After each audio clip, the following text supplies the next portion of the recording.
தேர்தல் தேதி அறிவிக்கப்பட உள்ள நிலையில் பாஜக மற்றும் காங்கிரஸ் கட்சி எதிர்கொண்ட அதிர்ச்சி சம்பவம் குறித்து அலசுகிறார் சிறப்பு செய்தியாளர் சலீம்.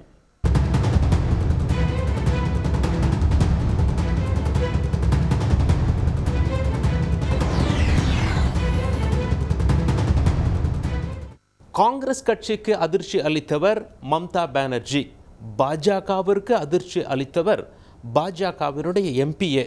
முதல்ல மேற்கு வங்கத்தில் என்னாச்சு அப்படின்னு சொல்லி பார்த்துருவோம்.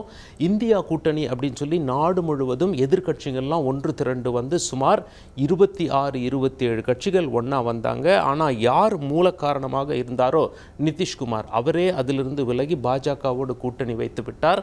பிறகு வேறொரு கட்சி அதிலிருந்து போனாங்க. திரிணாமுல் காங்கிரஸுக்கும் முரண்பாடுகள், இழுபறிகள் இருந்து கொண்டே வந்தன மேற்கு வங்கத்தில். அங்கே மொத்தம் 42 சீட்டு, 18 பாஜக, 22 திரிணாமுல், 2 காங்கிரஸ்.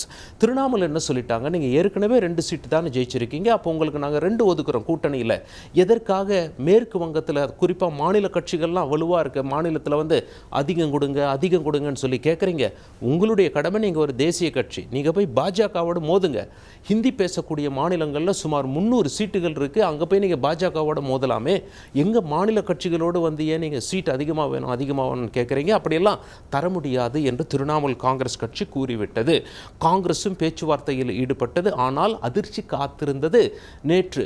மம்தா பானர்ஜி அவர்கள் மேற்கு வங்கத்தில் இருக்கக்கூடிய 42 தொகுதிகளையும் வேட்பாளர் அறிவித்து விட்டார். அதில் யார் திரிணாமுல் காங்கிரஸ் அதிகமாக எதிர்த்து பேசினாரோ, காங்கிரஸ் கட்சியை சேர்ந்த அதீர் ரஞ்சன் சௌத்ரி, அவர் ஒரே தொகுதியில் 5 முறை எம்பியாக இருந்திருக்கார். அவருக்கு எதிராகவே ஒரு பலமான ஒரு வேட்பாளரை, முன்னாள் கிரிக்கெட் வீரரை களத்தில் இறக்கிவிட்டார் மம்தா பானர்ஜி. அங்கே பரபரப்பாக இருக்கிறது.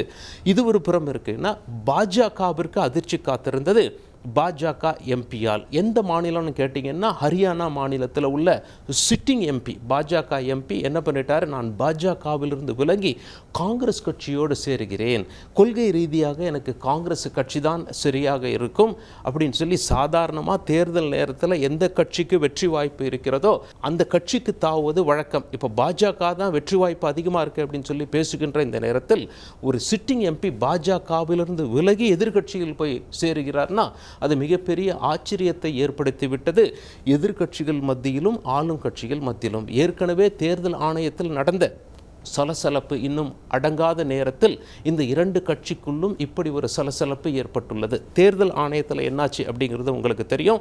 அங்கே தலைமை தேர்தல் ஆணையர், பிறகு 2 தேர்தல் ஆணையர்கள் இருப்பாங்க தேசிய அளவில். ஆனால் ஏற்கனவே ஒரு தேர்தல் ஆணையர் இல்லை, இன்னொரு தேர்தல் ஆணையர் ராஜினாமா செய்து விட்டார். 3 ஆண்டு காலம் இன்னும் அவருக்கு சேவை காத்திருக்கிறது. அடுத்த ஆண்டு தலைமை தேர்தல் ஆணையரே ஆயிடுவார் இந்தியாவுக்கே. அப்படி இருந்தும் அவர் ராஜினாமா செய்து விட்டார். சில பத்திரிகைகள்லாம் எழுதினாங்க, தேசிய அளவில் அவருக்கும் தலைமை தேர்தல் ஆணையருக்கும் கருத்து வேறுபாடு இருந்த காரணத்தினால் அவ்வாறு செய்து விட்டார் அப்படின்னு சொல்லி அந்த பரபரப்பு இன்னும் அடங்கவில்லை. அதுக்குள்ளே இந்தியா கூட்டணியில் இப்படி ஒரு பரபரப்பு, பாஜகவுக்குள்ளேயும் இப்படி ஒரு மிகப்பெரிய சலசலப்பு என தேர்தல் களம் களை கட்டி இருக்கிறது. செய்திகளை உடனுக்குடன் தெரிந்து கொள்ள உடனே சப்ஸ்கிரைப் பண்ணுங்க.